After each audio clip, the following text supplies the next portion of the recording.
I'm going to be covering all the council's Mohawk. All the council only did, I think, 3 games. I was surprised to find, and may have noticed this before, they were distributed by Sleuth Publications, the guys who did Consulting Detective. I played Hannibal, and I think it's a wonderful game. One of probably the best game that I've seen on the subject matter at all, and certainly the best lighter game, which is to say it's running head-to-head right against the Avalon Hill GMT Hannibal, which I really despised.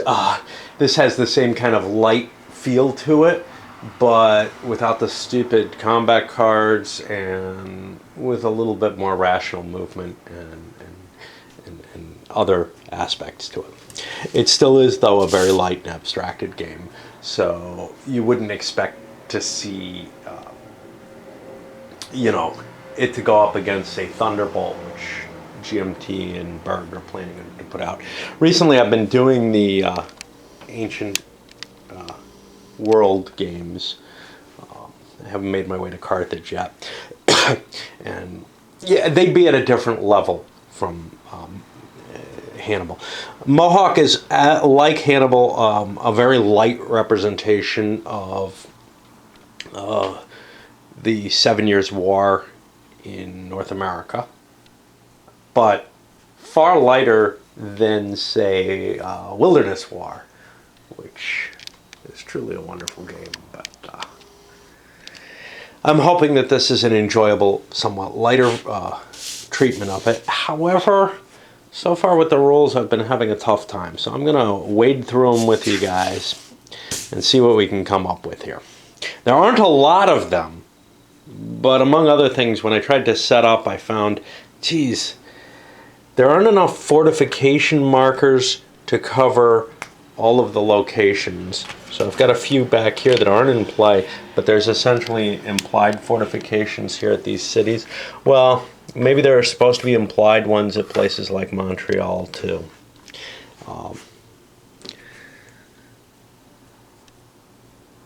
These things aren't very clearly spelled out in the rules. So, for example, those red dots, they aren't explained under the map board. They aren't explained by some kind of key on the map itself. One kind of annoying facet to the map, which makes sense because of opposed play, is half the map kind of faces towards one side and half the map towards the other. That makes it very difficult to play solo, and to tell you the truth, if you really have 2 people who can't see the map upside down, it's better to have them sitting next to each other playing than unable to read half the map anyhow. So that's kind of annoying. And the map is, as you can see visually, it's going to be hard to read. This is a point-to-point game. It came out a couple of years after the first couple of them really showed up. The first 2 real point-to-point games that I'm aware of are A House Divided and Empires of the Middle Ages. The predecessor to both of them, though, is the much maligned Tito, which is actually a really cool game, and you should see my coverage on all 3 of those games if you would like. They were all done earlier, though, so a little less polished approach, perhaps, although I've tried to keep the polish down as much as possible. Okay. So there's 3 different types of transportation lines in the game. There's red ones, which are roads, and there aren't a lot of those running across the map.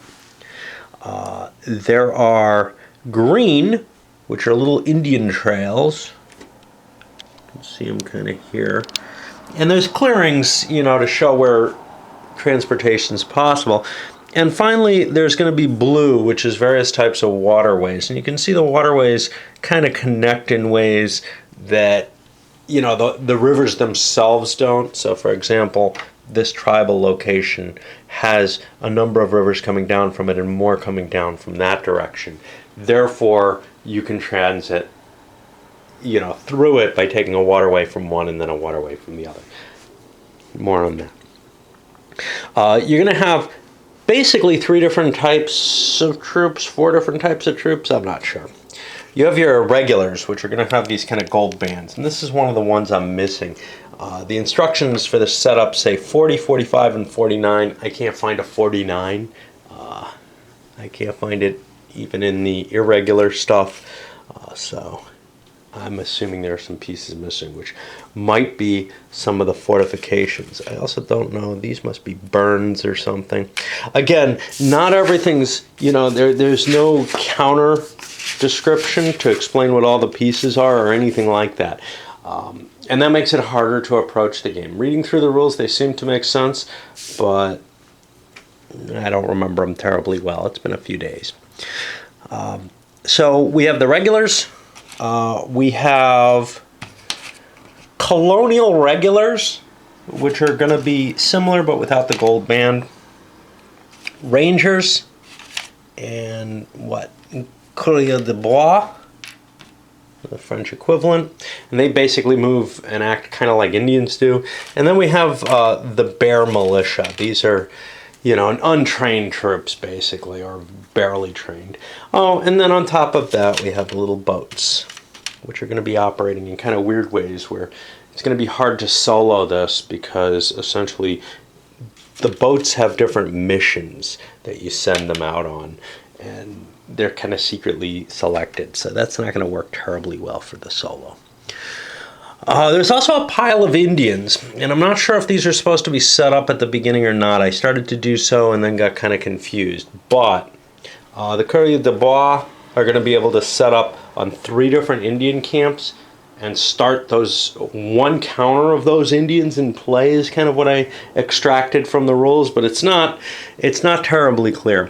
Oh, here's the other thing that I'm not sure about. So I have a Saint-Jean in Arcadia, Saint-Jean here. They're both supposed to be deployed, but I'm supposed to have 2 units for Beaujolais, and I only found 1. So I think I'm missing a handful of pieces. I'm hoping it won't be too big a deal in the game. It's a pity because I've paid more than I would like to for a game that is missing pieces. I would not have. I paid about $35, or I paid $35 for it at the expo, with the thought of, I'm willing to pay $25 plus shipping on this. Well, oh well, buyer beware and all. Okay. So the setup is largely fixed. At the beginning of the game, and each turn afterwards, the French are going to set up his naval pieces face down on map insert 6, where he wants to put the different missions. So I could, I guess put the privateers at Bray or something like that. We'll see. All right, the sequence of play is listed here. Now, every first turn of a year has the main sequence of play, but the other turns in a year, and there are only 1, 2, 3, 4, 5 turns that aren't the first turn of a year, are going to be lacking the naval combat maneuver, reinforcement and recruiting, and musters options. Okay. So the French player first puts his 4 navies face down, and then the British player places one of his next to a French piece. The 2 pieces will be flipped over, and they're going to have numbers on them. They roll a die. The number on the ship is added to the die roll. Whoever owns Louisburg, over here, important port, and I got a fort there. I'm not sure. That may just be a permanent fortress or something like that that doesn't need a counter. I don't know. It's not, again, the rules don't cover everything nicely. And the high dice on each roll gets through to the New World. French reinforcements are put down at whatever friendly port he wishes them to come on.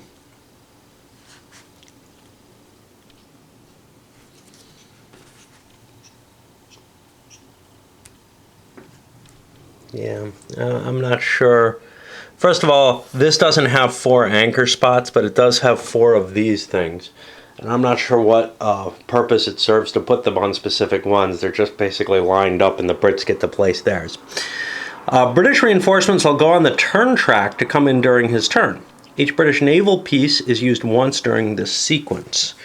Okay, so if it's a troop ship, 5 European regulars, let's see. Okay, so instead of troop ship, they say troop convoy on them. 5 European regulars at any friendly port, and you just pull them out of the European regulars pools. Naval squadron. These have a strength of 3 on them.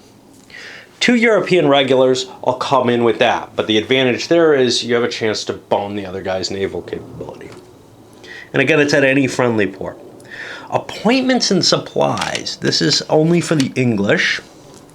That's going to muster 4 militia pieces out of the available countermix, the ones that haven't been killed. Now this is where, of course, losing counters is going to hurt, is that counters that are lost go into a dead pool and they don't come back in the game.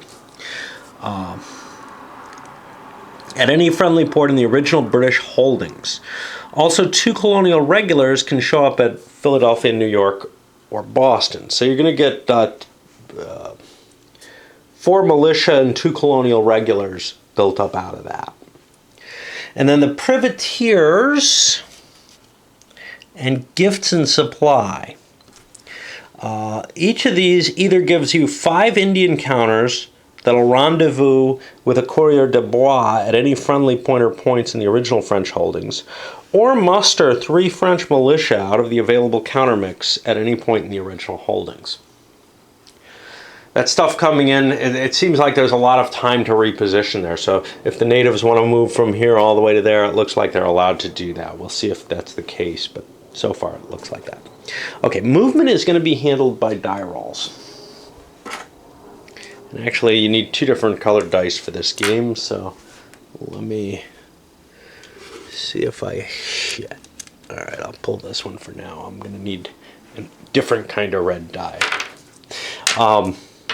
So what you're going to do is the French move first. They land their reinforcements wherever they're supposed to go, and they roll 2 dice. And say the red one's for the Indians, and the white one is for regulars and militia. The couriers... These guys are going to march as if they're Indians.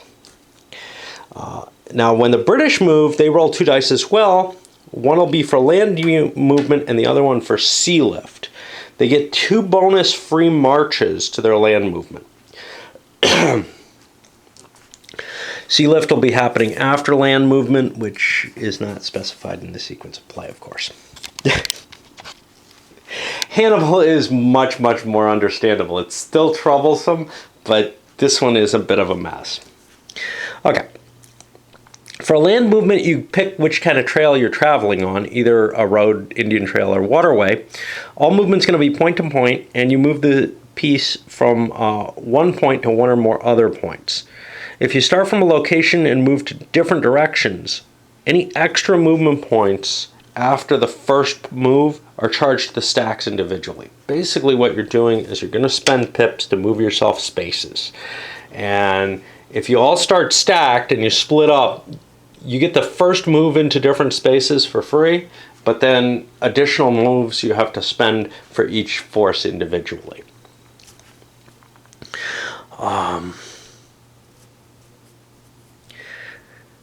Couriers and Indians can move as fast as they like. Nothing else can spend more than 2 pips off the die on any one turn.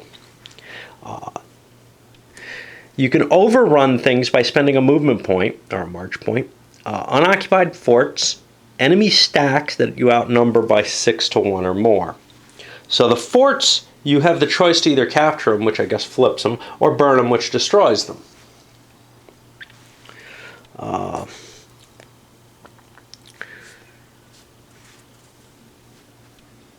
This does not count against the 2 march limit. Unoccupied, unfortified enemy points are free.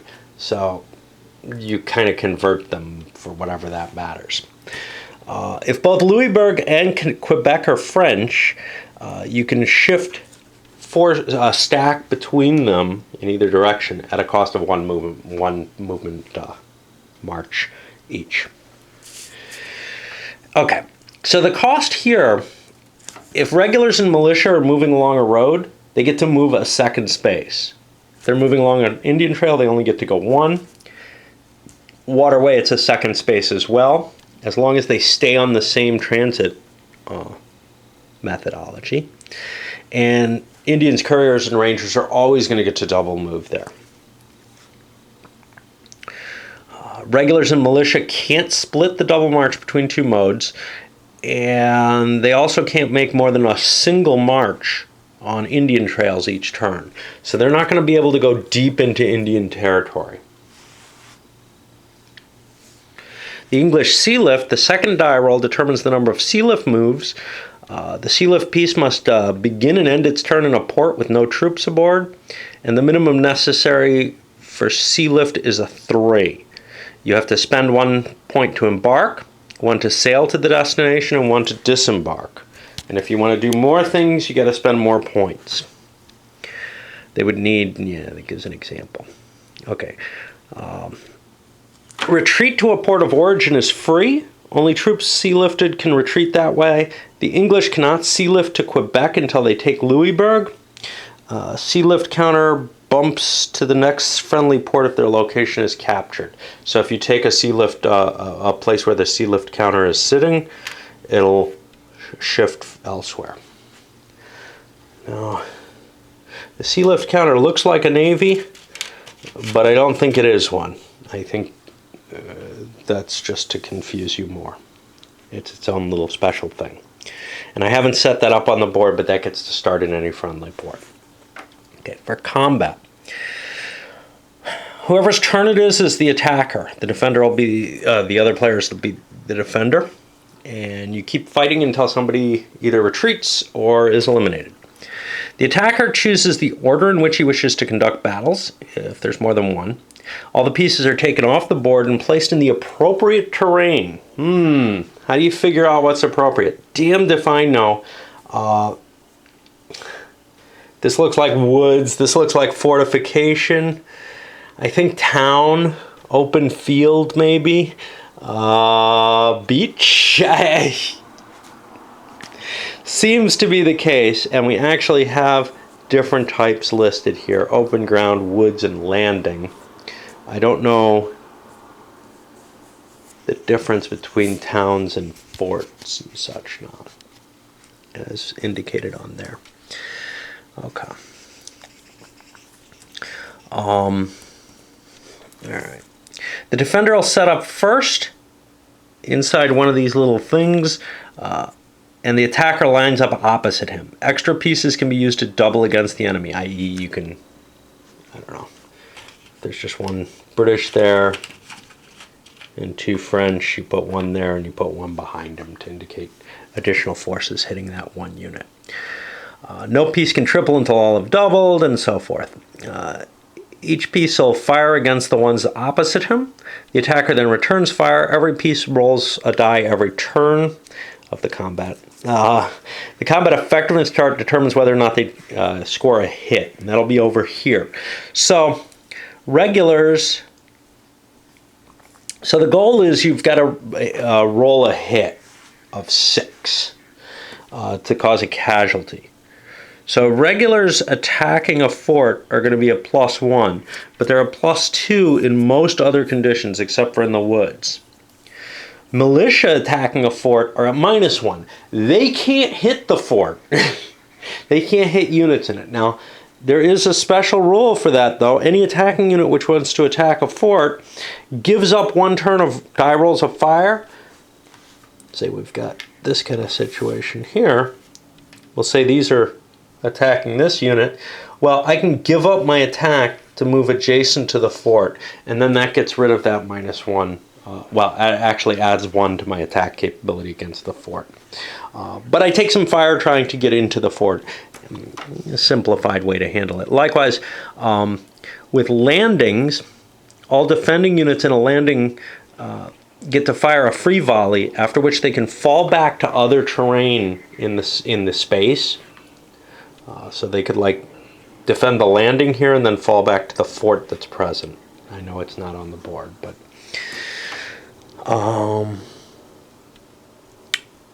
and this can take place at the beginning of any defender turn. So they can fire for a while at the landing and then decide they can't hold the landing any longer, and they're going to let the enemy in to attack the fort itself. All right. So it looks like it's sequential here. The defender goes first, each of his pieces firing against the ones opposite him. The attacker then returns fire. I'm not certain. The rules are not absolutely, well, they're not at all clear on that. Yeah, they're not clear on a lot of things. So I'll have to make a decision as to whether or not that's going to be a simultaneous fire or a sequential fire. I kind of like simultaneous better given the nature of this situation. I don't think there's that big an advantage to defending. But,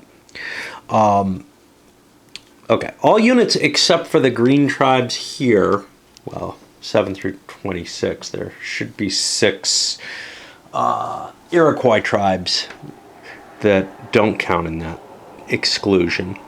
All of those are, all units have 2 sides for battle casualties. The first hit that they take, the unit's flipped over. On the second hit, it's going to be removed from the board. Pieces that have been flipped don't lose any effectiveness. At the end of your firing turn, you can draw units from points that are adjacent to where the battle is taking place, 1 per turn. Units in adjacent points which are involved in battles cannot be pulled into other battles. At any turn after the first one, either side can retreat, indicating they're doing so by not taking their firing turn. Units cannot retreat to points from which the enemy has come to points controlled by the enemy. They must go back the way they came if possible. They must remain in stack, and they should go closer to their base of operations. How you prioritize among them is not specified. During battles, if you have somebody who's attacked, let's say this French had attacked a British unit here and killed it, then he's allowed to go and fill in just as at the beginning he was. But otherwise, you're kind of locked into battle with the units you bring. After the whole battle, any units that have been flipped but are still on the board get to return at full strength. But of course, the enemy gets to pick what he's shooting at, so chances are damaged stuff dies eventually in the battle. At the end of the battle, the victor is the one who holds the ground. If he has militia present, he gets to promote one of them. It goes back into the countermix, and a regular or ranger is placed. So you can't make it into a national regular, but you can make it into a local American regular.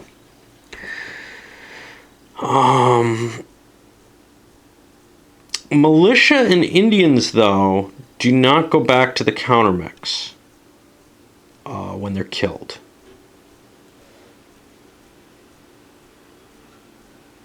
When they're trained higher, when they get a promotion, they go back. But all eliminated units except militia and Indians go back to the available countermix. My guess is the militia and Indians are dead for good.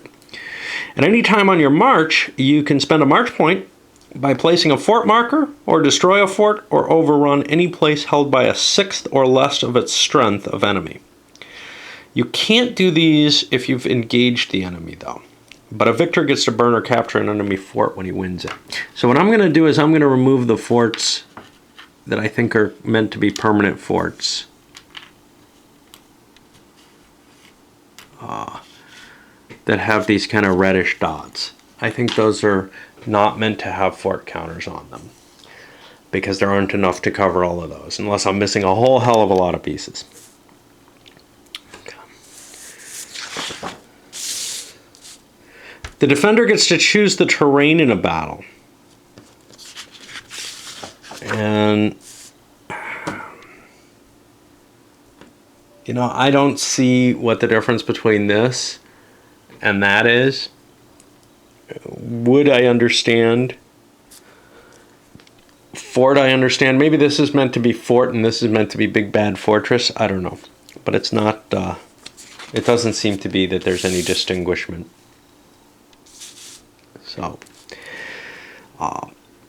So yeah, the defender could choose to fight, I guess, in a clearing area, if there's any clearing in the general area, or woods. What's not clear is what the difference between these pale green and dark green woods are. Again, just no bother. That may be the division between English territory and French territory. That's really what it looks like.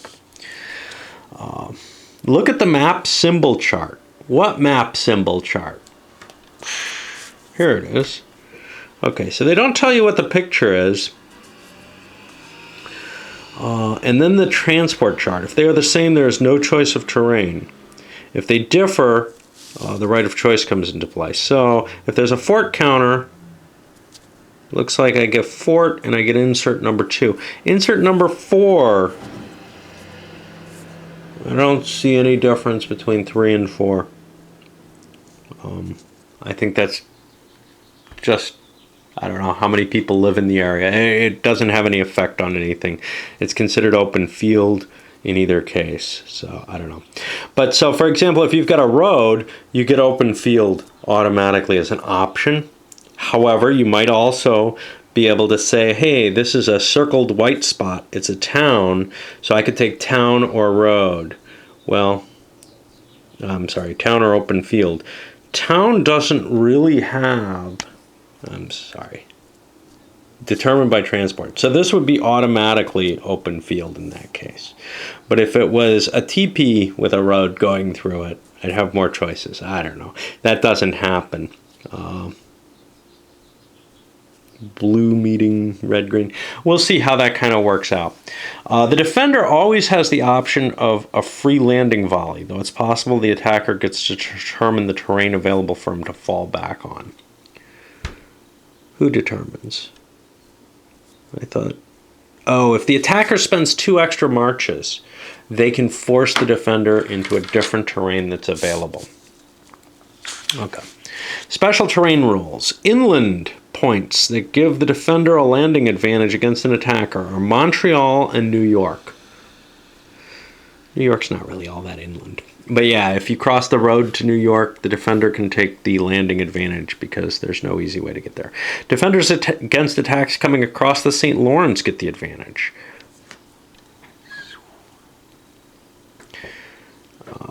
Movement can be made from point to point across lakes instead of around the shoreline, but then the defenders get the landing advantage. So if you want to just sail over the lake, you can do that, apparently. And this is, of course, not handled under the regular movement rules, so we'll probably forget it.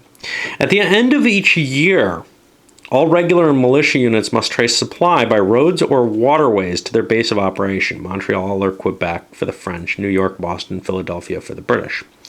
Units which can't do this are removed from the game. They cannot end the year on a spot which does not have a town or a fort or is not connected by a red road. If they do, they die. There is no restriction on Indians, couriers, or rangers. Seaports can be held without tracing supply, though. The Iroquois control the area in upstate New York. Both sides' Indian agents courted them. Historically, they joined the British and pretty much sealed French Canada's fate. These are the first 6 tribes. They're 2-sided, one being red and one being blue. Really? There they are. There's one. It has a red side, on a little red stripe on the other side. Okay. So they're not really 2-sided as far as I see it. At the game's beginning, they're not really 2-step. At the game's beginning, 3 are turned to each color, indicating complete neutrality. After each battle, the victor turns one of the tribes of his opponent's color to his own. Anytime a player begins his turn with all 6 of the tribes face up,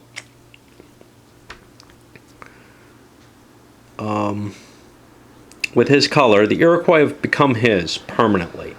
And they will not be replaced if they're destroyed, but they can be flipped over to continue fighting after their first battle hit. Okay, so they are 2-sided. Their second side shows the other color on it, but that's okay because that helps distinguish that there has been a hit on there. And they don't switch sides or anything like that. Good enough. Normal recovery rules apply to them. Iroquois gets separate and automatic 2 marches each turn that they're in the game, plus a free muster in any one of their villages on their first turn. For this purpose, a victory is defined as any battle win, capture of any fort, town, or point or village previously held by the enemy anywhere on the map. Okay, any point taken. That sounds scary and hard to enforce, but okay. Alright, special rules. There are 20 other tribes in the game that'll be starting with their number side up to indicate that they're not where they go. And so, for example, this one will be in area 15. But some of the numbers repeat on the map, and some of the counters have multiple numbers, and I don't know what that's supposed to stand for. Printing errors? I don't know. 3 of them will be starting with the Courrier de Bois, and they'll start face up and ready to go. A tribe can be activated in 2 ways. First, a courier goes to the village and spends 1 march activation to activate them, or the French can use their privateer or gifts and supply to muster 5 Indian tribes that'll move to any couriers still in the original French territory, and then they become activated. Already activated back in their villages may be gathered up by a courier passing through the village without spending anything. Indians may only leave and stay away from their village with a courier and have a stacking limit of 5. After a French victory in which the Indians are present, a number of Indians equal to the number of British units destroyed will go home and party. They stay activated, but they're not out in the field anymore. You'd have to go back and grab them. Indians who end a turn without a courier go back to their villages. Already activated units may be used for the musters. Indians attacked in their villages are automatically activated and may neither retreat nor be reinforced by neighboring tribes not led by couriers. Indians cannot be mustered if a supply line cannot be traced through to Quebec or another port. Militia have place names where they start. If that point is attacked, any militia unit with that name in the available countermix comes on to defend. A militia muster is placing 4 British or 3 French pieces in any spot in the original holdings still in friendly hands. It can occur either as a result of a reinforcement, by sea, I guess, at least if you're German, or at the beginning of each year when units already are on the board can be mustered at the cost of a march.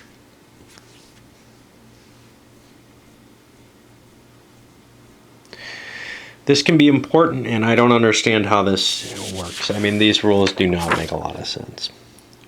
Musters, if any, is step 4. It looks like you can spend marches to muster these units. If they're already on the board, If they're on the board, they're mustered. I don't know. This can be important as militias return home before supply determination at the end of every year. British militia to the countermix return from the dead pile at a rate of 1 at the start of each year. So things that are dead actually do come back. Militia cannot come on in towns no longer held, but will return at the end of the year to neighboring points. Sea combat in Louisburg, and we're going to have to fake this because the rules just ain't good enough. We can see already. We're going to be making all kinds of shit up. Louisburg provided a shelter on the St. Lawrence. It gives +1 to whoever holds it on the naval die roll for whatever ship counter is placed at Louisburg. Now, this is different from the other rules. The other rules didn't have that specification. Everybody got a bonus who was at if you owned Louisburg. Obviously not the case. This counter, if victorious, may land at any friendly port. The British cannot trace supply past a French-held Louisburg to Quebec. What about the French? Could they pass a British-held Louisburg? I don't know. Apparently no restriction, right? Okay, so the goal of the game. The French have to begin a turn or to end the game holding Albany and one of New York, Boston, or Philadelphia, or to end the game without the British winning. For the British, they have to hold 3 of the following: Montreal, Quebec, Louisburg, Frontenac, and Duquesne. And they must include one of Quebec or Montreal, or 2, both of them. That's all there is here. We'll see, It's not a tough game. It's just the rules are very shaky for something so simple. It's a pity because I've heard good things about this, but, you know, don't know if they were playing the same rules as I'd be playing, right? All right, let's send this up.